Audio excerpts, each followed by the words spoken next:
Selamat berjumpa kembali dengan saya. Untuk pertemuan sekarang saya akan membahas menyajikan materi terkait dengan probabilitas.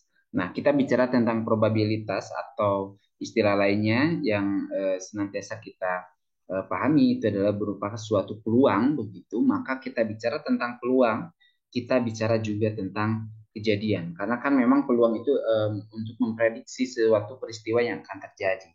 Maka kejadian itu sendiri kita bisa mendefinisikan dalam materi probabilitas itu menjadi suatu himpunan bagian dari ruang sampel. Jadi kita bicara tentang ada ruang sampel gitu ya, ada kejadian. Nah, kejadian itu sendiri adalah himpunan bagian dari suatu ruang sampel.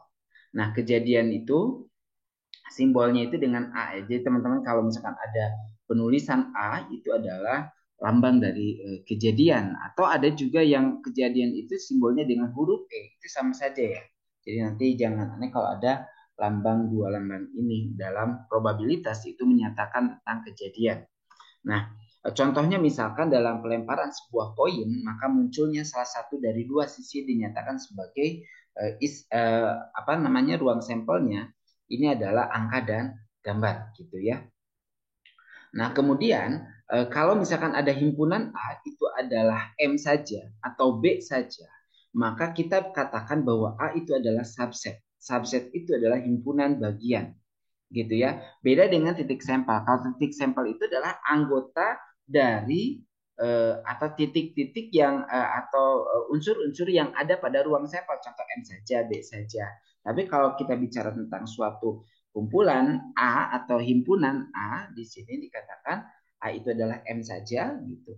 Maka A ini adalah subset. Contohnya misalkan kalau dalam pelemparan satu buah dadu misalkan di sini kejadiannya itu ruang sampelnya dadu itu berarti kan 1, 2, 3, 4, 5, 6. Kita tahu bahwa angka 1, mata dadu 1, 2, 3, 4, 5 dan 6 ini adalah titik-titik sampel dari ruang sampel kan begitu. Nah, kalau misalkan kejadian A dilempar kejadiannya itu adalah kejadian angka genap. Angka genap. Kan ini kejadian ya. Maka angka genap itu apa saja? 2, 4, 6. Nah, kita katakan bahwa A ini adalah subset dari S, yaitu himpunan bagian dari S. Gitu ya kalau kita bicara tentang himpunan bagian. Nah, kemudian jangan lupa bahwa kejadian atau event itu kita akan bagi menjadi dua. Ada yang disebut dengan kejadian deterministik. Deterministik itu yang pasti terjadi. Jadi ini udah pasti terjadi ya kejadian yang pasti terjadi misalkan begitu.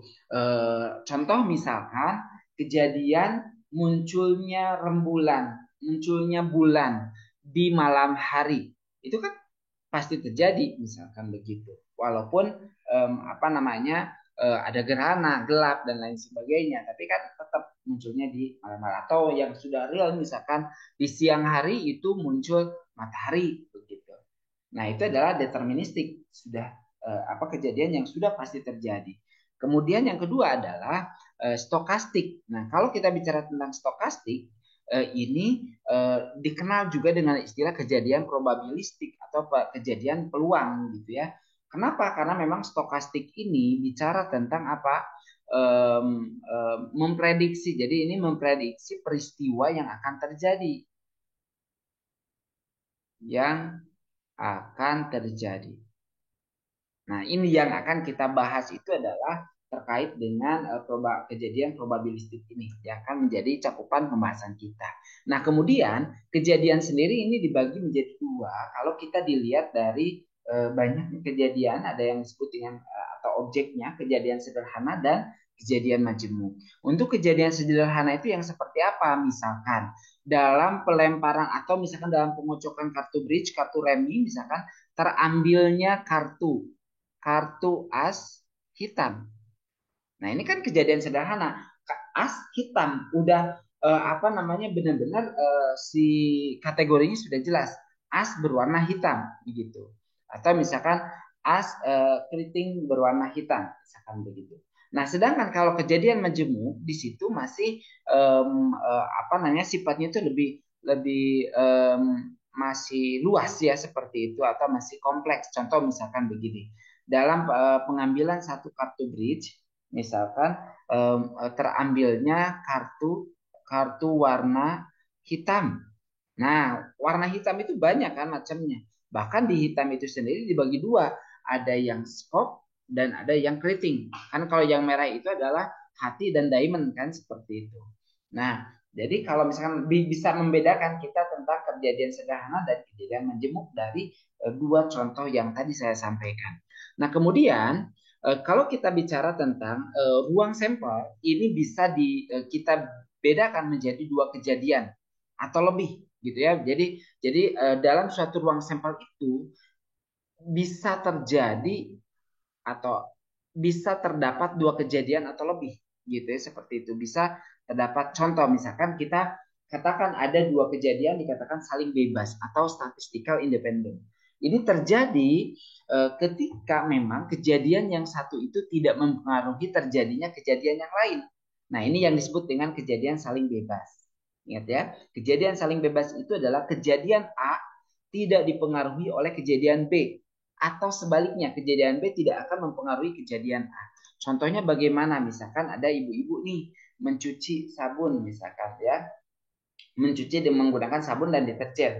Maka ketiganya itu mencuci menggunakan deterjen. Apakah ini pertanyaannya bahwa ketiganya maksudnya ibu-ibu yang tadi itu mencuci menggunakan deterjen itu adalah saling bebas.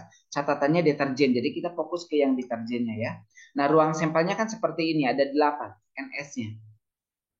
NS-nya berarti ada 8 ya. Seperti itu. Karena ini kemungkinannya kalau kita misalkan ibu-ibu yang pertama menggunakan atau ibu yang si ibu itu menggunakan sabun kemudian sabun lagi gitu ya. Atau misalkan karena dia kan menggunakan apa namanya sabun dan deterjen, jadi dikombinasikan sabun deterjen dan seterusnya begitu. Nah, tinggal cek saja dari 8 ini ada nggak yang kombinasi yang belum ada gitu. Maksudnya urutan yang belum tertulis. Satker ini sudah semua terregister ya, seperti itu. Baik, ini ketika pengamatan 3 ibu-ibu yang sedang mencuci sabun dan deterjen menggunakan ya. Jadi dia itu menggunakan sabun dan deterjen. Eh, Orangnya ada 3 orang, ibu-ibunya begitu ya.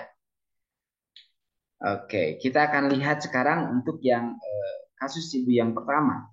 Kemungkinan dia menggunakan deterjen, kemudian sabun, kemudian bisa juga kombinasinya deterjen, sabun deterjen dan seterusnya. Atau misalkan yang B-nya berarti dia juga sama. Ini kombinasinya seperti ini, ya. Yang C juga kasus ibu yang ketiga, misalkan dia mengamati ternyata ada sabun deterjen, kemudian sabun deterjen dan sabun deterjen dan yang terakhir menggunakan deterjen semuanya. Nah, dari sini kita akan tahu bahwa irisan di antara ketiganya itu sama-sama menggunakan deterjen, gitu ya kan? Nah, dari sini kita lihat peluangnya. Karena ini kan masing-masing PA-nya itu ibu yang pertama yang apa namanya sedang mencuci gitu. Um, ada 4 kan ya, 4 NS. Ini juga sama 4, ini sama dengan 4, maka peluang A itu adalah 4/8/NS kan, NA per NS. Peluang kejadian A itu adalah NA per NS. Gitu kan ya? Maka 4/8, PB juga sama. Untuk yang gabungan ini cuma 1 ya, apa namanya jumlahnya, maka peluangnya adalah 1/8. Nah, dari sini kita dapatkan bahwa ternyata peluang irisannya itu sama dengan peluang perkalian ketiga ibu-ibu tadi begitu. Maka dari sini ketika PA irisan B irisan C itu sama dengan PA dikali PB dikali PC, maka ini dikatakan sebagai apa? Kejadian yang saling bebas. Karena kalau apa formula kejadian saling bebas itu kalau ada A irisan B, probabilitas A irisan B itu jika sama dengan probabilitas A dikali dengan probabilitas B dikali, maka Kalau sama berarti dia itu saling bebas. Kalau tidak sama nilainya berarti tidak saling bebas. Contoh lain misalkan, contoh lain bagaimana ya? Misalkan begini, dalam pelemparan mata dua mata dadu, dua dadu misalkan, peluang A itu kejadiannya, peluang A itu kejadian misalkan muncul mata dadu pertama itu angka 3. Yang B-nya kan ada dua dadu nih. Dadu pertama, dadu yang kedua nih. Dadu yang kedua. Dadu yang kedua itu munculnya mata dadu misalkan angka 5 misalkan. Ini berarti mata dadu yang kedua ya. Mata dadu yang keduanya angka 5. Maka dari sini kan yang A itu kita akan tahu berapa saja. Berarti nanti 31, kemudian 32 kan gitu ya. 33, 34, 35 gitu ya. Kemudian 336 begitu. Jadi semuanya ada berapa? Ada 6 biji kan? Nah, kalau yang B berarti berapa? Di sini 5. 5 itu bisa 15 kan gitu ya, 25, 35, 45, 55 dan 65. Gitu kan, kemungkinan seperti itu. Yang difokuskan itu yang B itu kasusnya adalah mata dadu yang kedua aja. Dia angka 5 gitu, mata dadu 5 aja. Nah, dari sini kita tahu bahwa irisan A dan B-nya ada atau tidak? Ternyata ada, yaitu angka 3 dan 5, yaitu 3,5. Maka di sini cuma satu ya. Nah, probabilitasnya berapa? Berarti probabilitasnya PA gabungan B-nya, irisan B-nya sorry, adalah 1/36. Kenapa? Karena memang satu dadu itu kan 36. Gitu. Dua dadu itu adalah 36. Untuk PA-nya sendiri berapa? PA-nya itu adalah 6/36. PB-nya berapa? PB-nya adalah 6/36.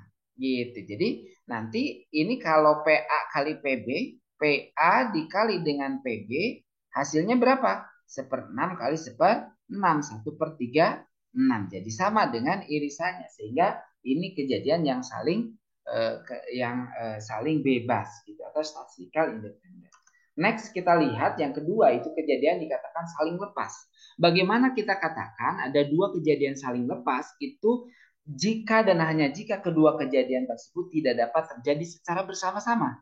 Jadi tidak bersama-sama. Contoh misalkan dalam pelemparan dua buah atau dalam pelemparan satu buah uang logam atau satu buah dadu misalkan, berapakah probabilitas misalkan munculnya atau kejadian munculnya angka ganjil dan probabilitas atau berapakah probabilitas munculnya angka genap. Nah, dua-duanya kan itu berbeda karena A itu adalah hanya 135, yang B-nya berarti 246 dan itu tidak ada irisan di antara keduanya.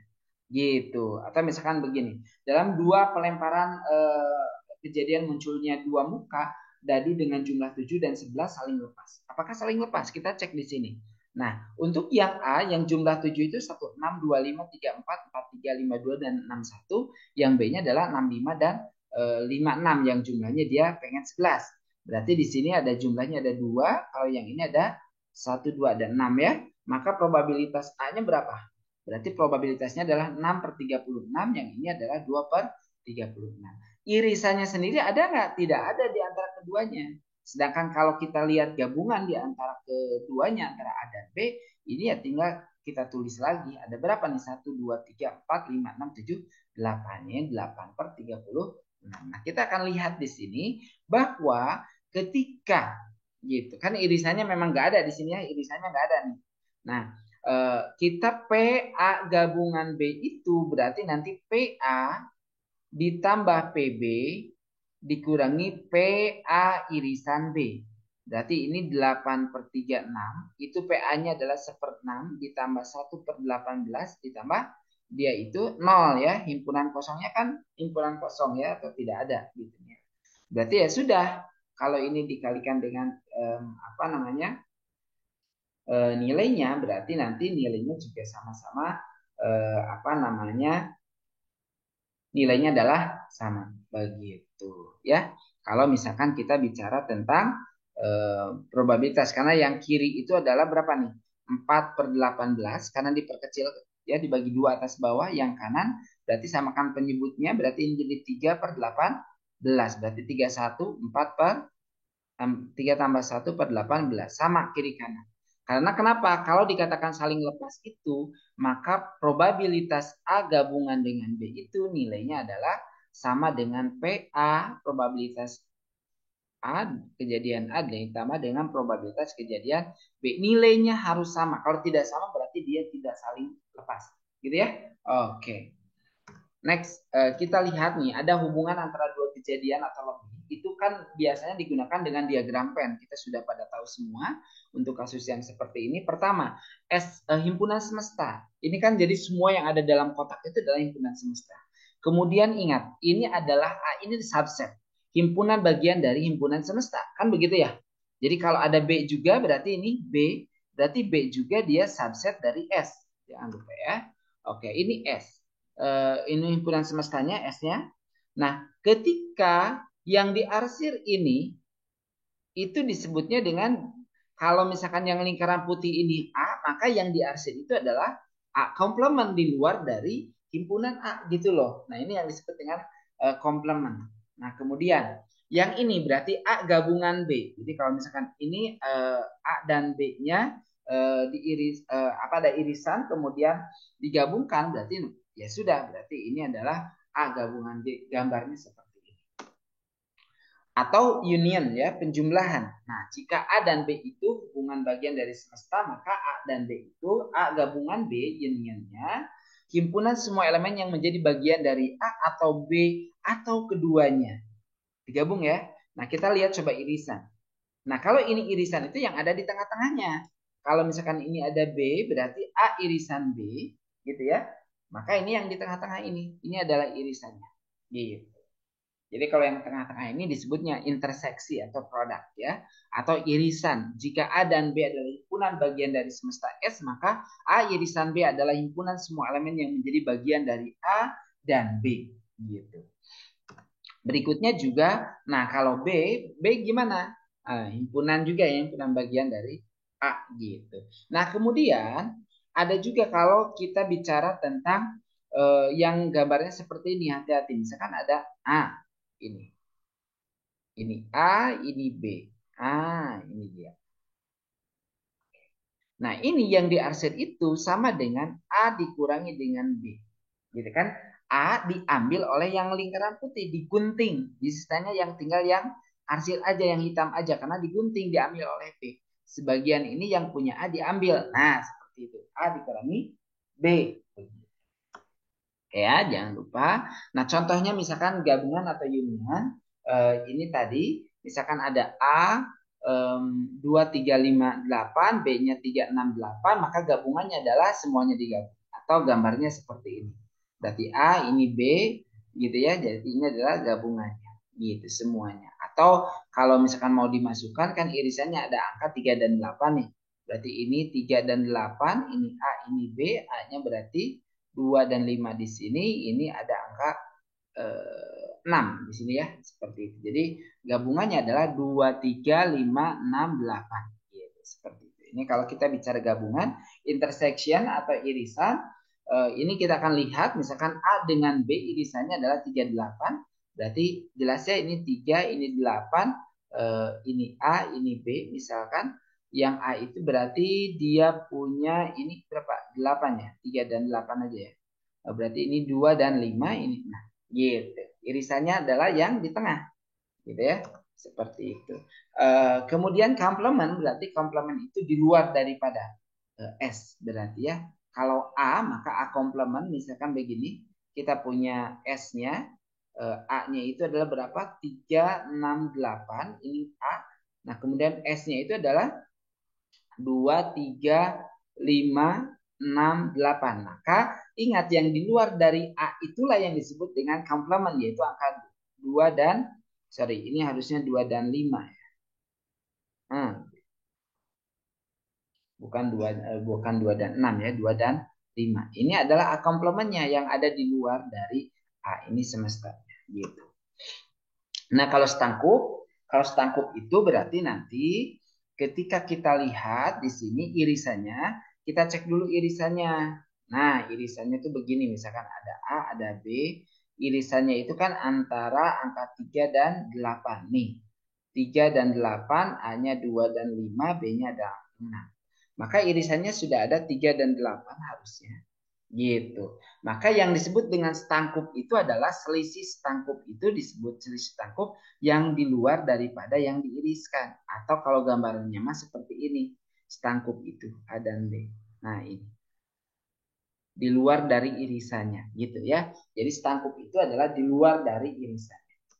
Oke, next kita masuk ke ruang sampel yang tadi kita sudah sebut-sebut bahwa ruang sampel itu merupakan himpunan semua kemungkinan dari hasil suatu percobaan. Jadi ada suatu hasil percobaan maka kumpulannya itulah yang disebut dengan ruang sampel. Nah, ruang sampel itu terbagi menjadi dua, jangan lupa.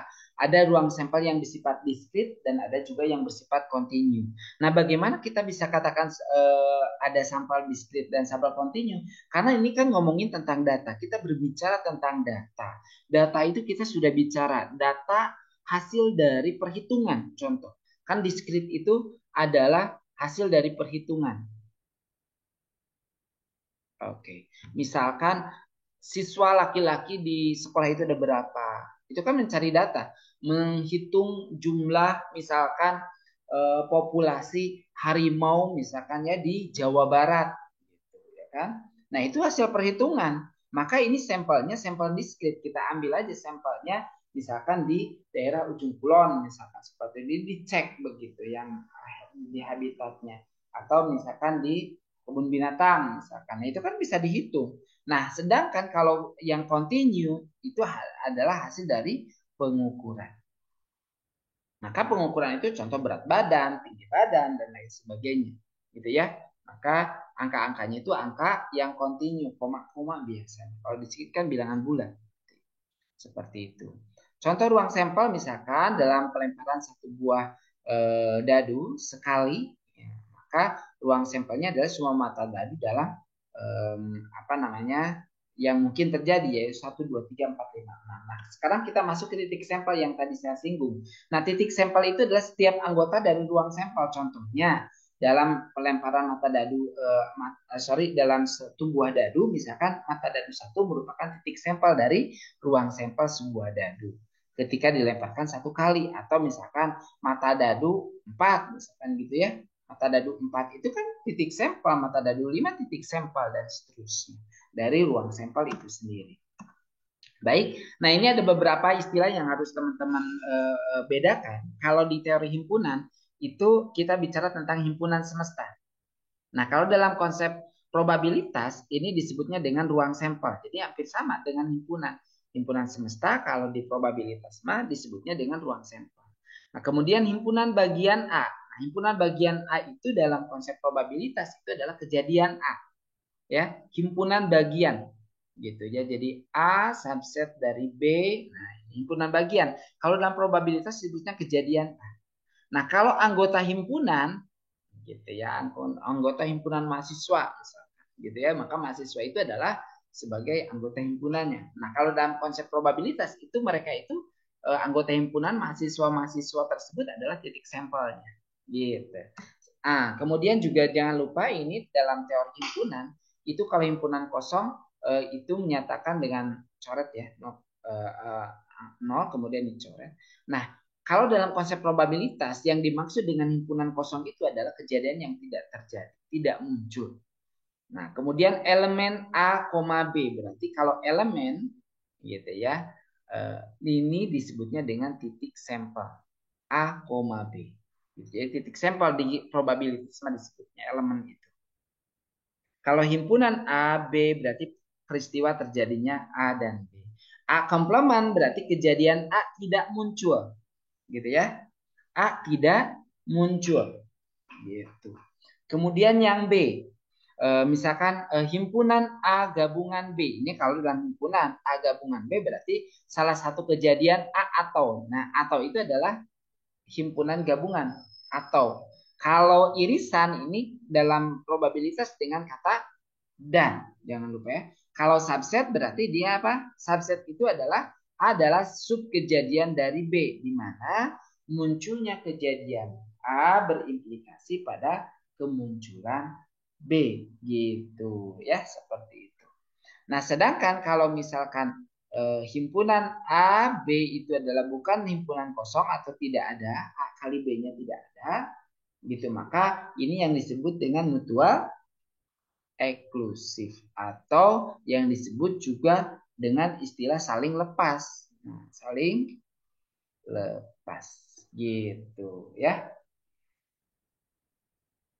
Oke, seperti itu. Jadi kalau misalkan kita bicara tentang istilah-istilah dari teori himpunan atau konsep probabilitas. Nah, sedangkan kita lihat pendekatan probabilitas itu dibagi jadi tiga. Yang pertama itu yang secara aksiomatik. Kemudian yang kedua itu ada objektif, pendekatan perhitungan probabilitas itu ada yang aksiomatik, ada yang objektif. Objektif itu ada dua, ada yang klasik, ada yang frekuensi menggunakan konsep frekuensi relatif. Nanti kita akan bahas. Yang ketiga adalah berdasarkan subjektivitas atau perhitungan probabilitas subjektif. Nah, kita lihat yang pertama untuk aksiomatik. Aksiomatik itu apa? Jadi berdasarkan rumus aksioma, begitu ya, suatu ketetapan. Misalkan S itu merupakan suatu ruang sampel dari kejadian A, maka peluang kejadian itu rumusnya kan ini aksiomanya. NA per NS ya. NA per NS gitu. Karena ini berupa aksioma di mana PA-nya itu peluang kejadian A, NA-nya jumlah kejadian B, dan X-nya jumlah ruang sampel di mana A berada. Next kita lihat aksioma peluang itu ada 4 ya, atau ada 3 bisa dikatakan. Yang pertama, nilai peluang itu, probabilitas itu nilainya di antara 0 sampai dengan 1 untuk setiap A itu anggota dari S. Ingat ya, jadi probabilitas itu biasanya di antara 0 sampai 1. 0 itu ketika tidak terjadi dan 1 ketika peristiwa itu terjadi, gitu ya. Kemudian probabilitas dari semesta gitu ya, atau probabilitas dari ruang sampel itu nilainya pasti 1 gitu ya. Oke. Nah ini aksioma yang ketiga. Ini dua aksioma sudah, yang ke satu dan kedua. Yang ketiga, aksioma yang ketiga, untuk setiap kejadian misalkan A dan B, gitu. Ada dua kejadian tadi sudah dibahas. Ada yang disebut dengan A gabungan atau probabilitas A gabungan B sama dengan probabilitas A ditambah probabilitas B dikurangi dengan irisan di antara keduanya. Atau jika kejadiannya itu saling lepas. Nah, tadi kan sudah ya kita bahas tentang dia itu mutual eksklusif. Kalau dia mutual eksklusif, maka irisan di antara keduanya itu merupakan himpunan kosong, tidak ada. Kan gitu ya kalau saling lepas. Gitu. Atau penulisannya jadi begini. Nah, PA gabungan B itu adalah PA ditambah PB. Tadi sudah sebagai contohnya sudah saya kasih. Nah, yang berikutnya adalah kejadian saling bebas. Jadi kalau aksioma yang ketiga ini setiap kejadian A dan B maka berlaku jika kejadian saling bebas maka PA irisan B bukan merupakan himpunan kosong. Nah, jadi irisan di antaranya itu bukan himpunan kosong, tapi di sini ada catatan. Nah, irisannya itu sama dengan PA dikali kali dengan probabilitas B itu sendiri. Nah, yang keempat, jika ada kejadian yang saling lepas A1, A2 dan sampai seterusnya, ini saling lepas ya, jangan lupa ini saling lepas. Maka kalau saling lepas itu kan probabilitasnya tinggal dijumlahkan saja. Makanya kan apa namanya berlaku gabungan dari ke sini gitu loh. Nah, gabungan dari semua kejadian yang saling lepas tadi dijumlahkan saja.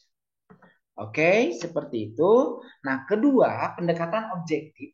Pendekatan objektif itu bagi dua, ada yang bersifat klasik. Klasik itu bagaimana? Jadi kalau klasik itu biasanya memang didasarkan pada asumsi dari seluruh hasil atau percobaan yang mempunyai peluang yang sama atau equally likely gitu ya. Seperti itu. Jadi dia mempunyai peluang yang sama. Tidak memperhatikan keyakinan perorangan gitu, dianggap sama untuk setiap peneliti, dan probabilitas ini tentunya diketahui tanpa harus melakukan suatu percobaan. Contohnya ya, contohnya nih dalam pelemparan satu buah logam, maka probabilitas angka, probabilitas gambar itu kan sudah pasti. Kita sudah tahu bahwa probabilitasnya itu adalah 1/2 masing-masing begitu.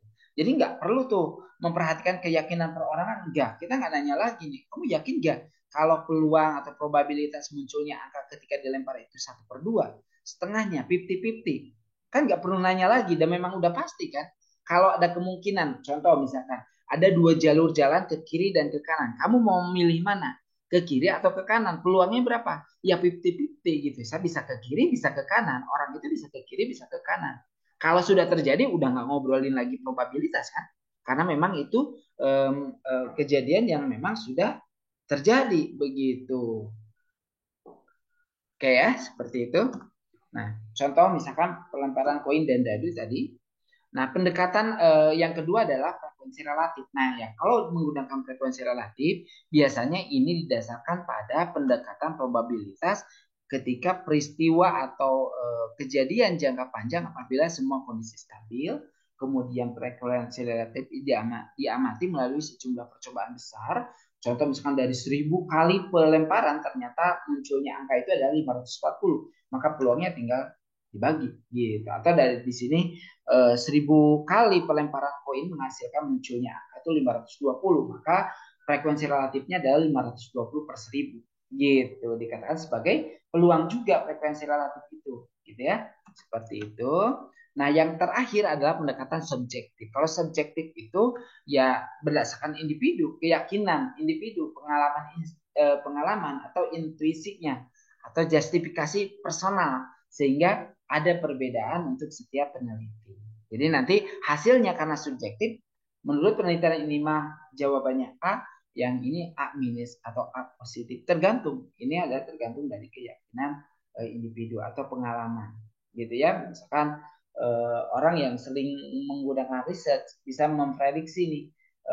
Contohnya misalkan kejadian hujan nih. Kalau misalkan pagi ini, misalkan suatu pagi ternyata agak mendung ya. Ah ini kayaknya nih saya bisa memprediksi nih gitu. Siang sekitar jam 12 atau jam 12 sampai jam 1 itu terjadi hujan misalkan begitu.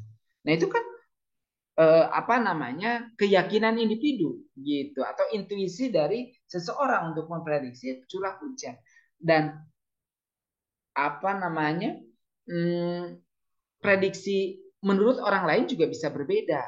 Jadi ini tergantung dari orangnya atau subjeknya, penelitinya, gitu ya, seperti itu.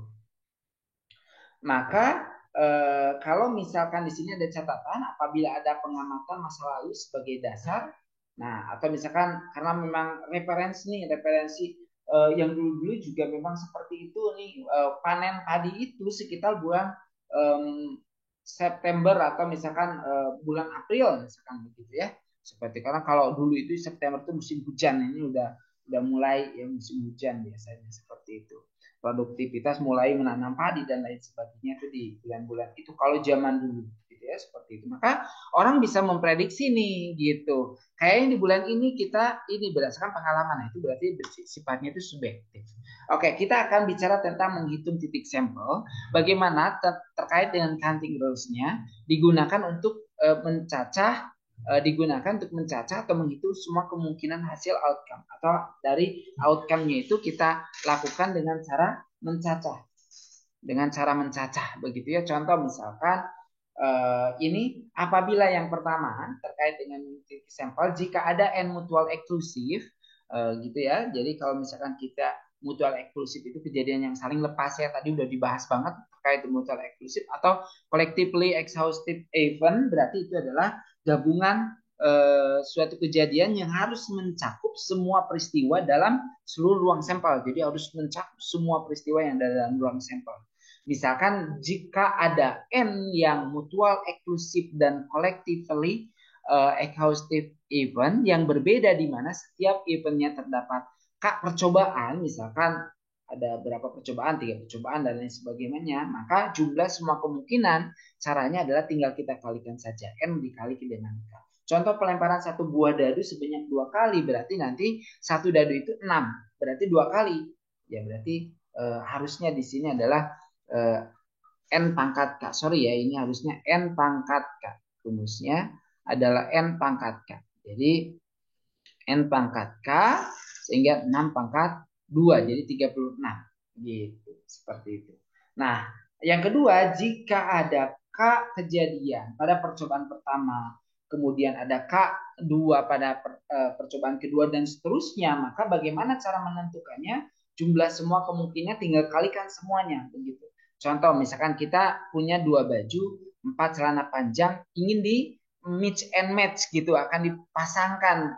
Semua kemungkinannya berapa? Tinggal 2 kali 4. Jadi 8 kemungkinan kita menggunakan baju. Misalkan ada 2 baju atau misalkan 4 celana, misalkan celana 1, celana 2, celana 3 sama celana 4 dipasangkan dengan baju 1, baju 2. Bisa aja celana 1 dengan baju 1, baju 2. Ini juga baju 1 dengan baju 2. Ini baju 1 dengan baju 2. Semuanya berarti bisa aja dia menggunakan celana yang pertama, baju yang pertama yang dipakai. Semuanya begitu ya. Jadi semuanya ada 8. 1, 2, 3, 4, 5, 6, 7, 8. Jadi clear. Oke, next ya. Nah, pendekatan accounting itu bisa juga terkait dengan perhitungan itu menggunakan cara faktorial. Nah, dan juga bisa menggunakan pendekatan kombinatorik atau permutasi dan kombinasi. Nah, kita lihat cara faktorial itu bagaimana. Apabila ada n adalah bilangan bulat, maka faktorial dari n ditulis dengan n faktorial. Ini jadi n kali n-1 kali n-2 dan seterusnya. Gitu ya. Contohnya, misalkan sebelum membahas ini, saya kasih contoh untuk dari rumus ini. Kalau ada 6 faktorial, ini artinya 6 kali 5, kali 4, kali 3, kali 2, kali 1. 4 faktorial berarti 4 kali 3, kali 2, kali 1. Gitu maksudnya ya dari rumus dari faktorial ini. Contoh seorang pustakawan memiliki 10 buku terdiri dari 4 buku matematika, 3 buku kimia, dan 2 buku sejarah, dan 1 buku bahasa. Nah, pustakawan tersebut ingin menyusun ke 10 buku tersebut di rak di mana buku-buku yang setopik berada di rak yang sama, berapa macam penyusunan buku yang bisa dilakukan. Nah, maka ini bisa dilakukan dengan cara faktorial. Gitu. Jadi yang pertama nih, ada 4 buku matematik. Berarti raknya ada berapa ini? Ada 1, 2, 3, 4 ya. 1, 2, 3, 4. Gitu ya? 5 ya? Ada 5 buku ya? 4 buku matematika, kimia, sejarah, dan bahasa. Gitu ya? 4. Oke ya. Oke, 4 ya. Ada 4 ya, sorry.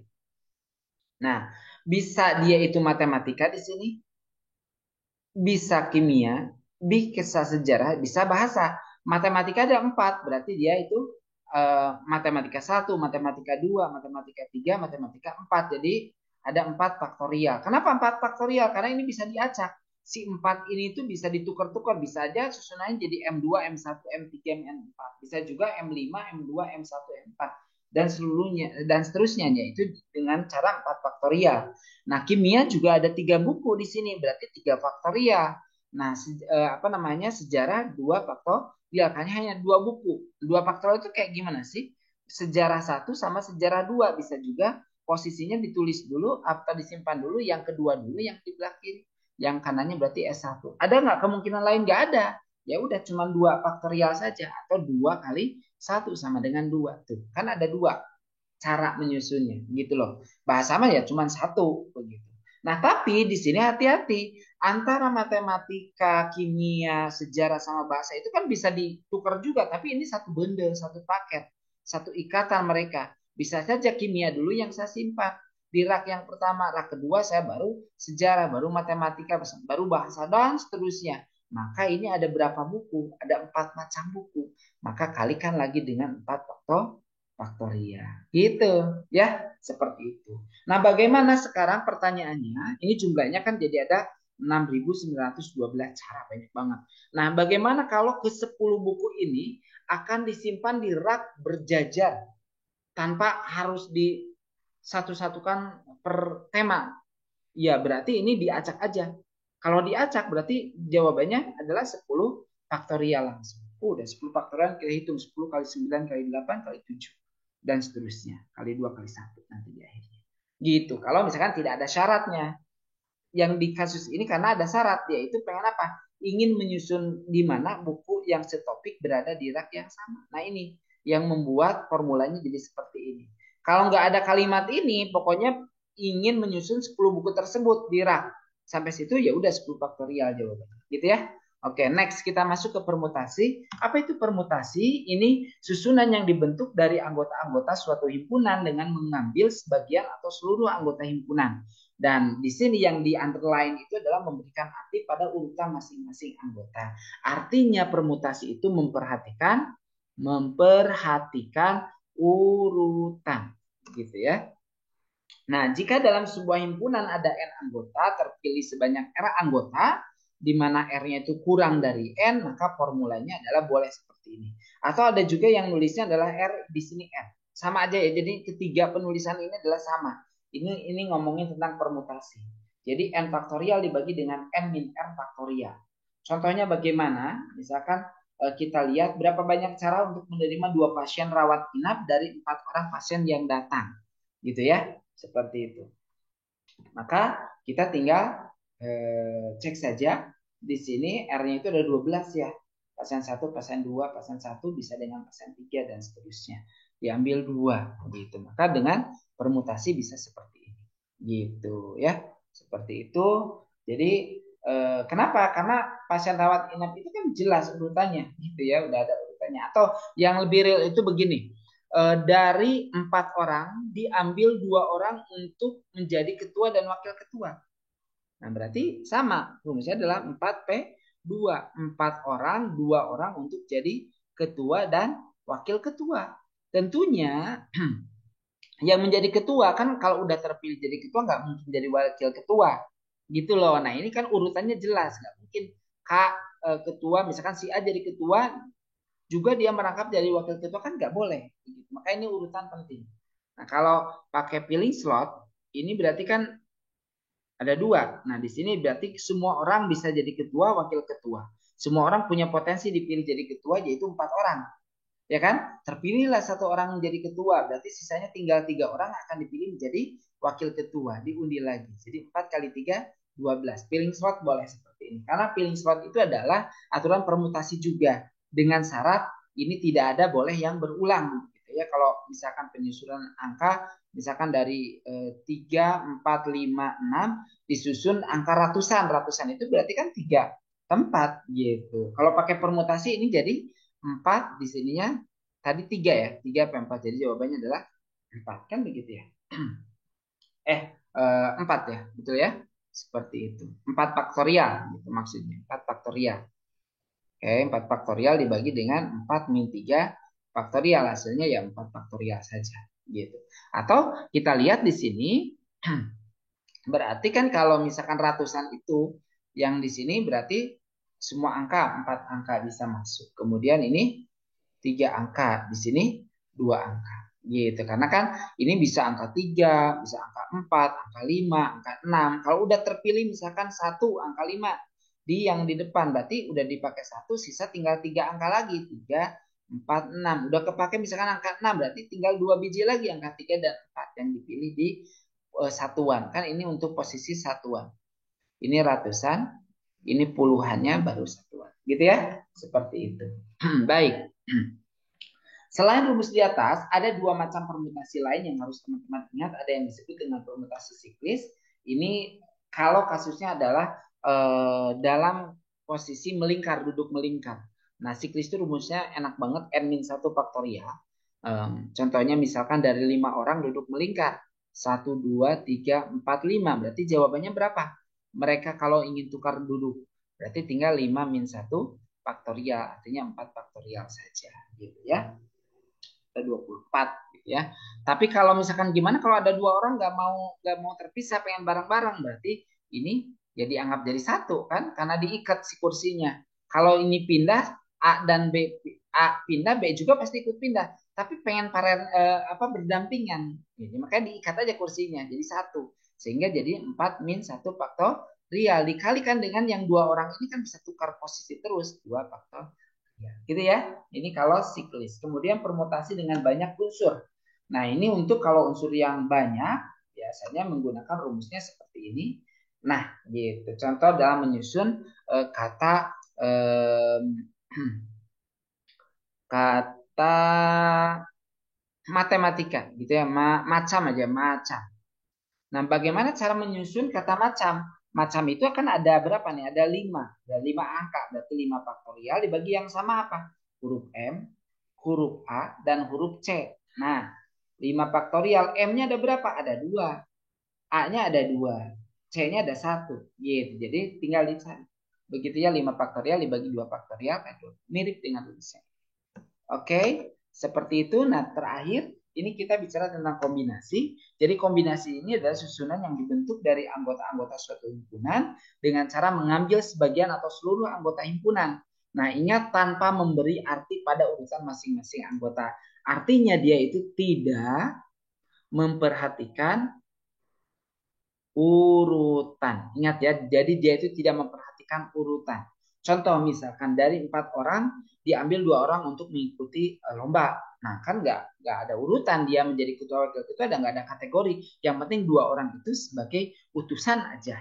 Maka caranya adalah kombinasi. Nah rumusnya bagaimana? Formulanya seperti ini. Rumusnya adalah atau CRN juga sama aja ya.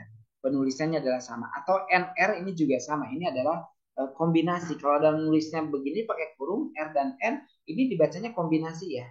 Gitu. Jadi kalau ada 4, 3 berarti ini kombinasi 3 dari 4 unsur yang ada. Rumusnya adalah seperti ini.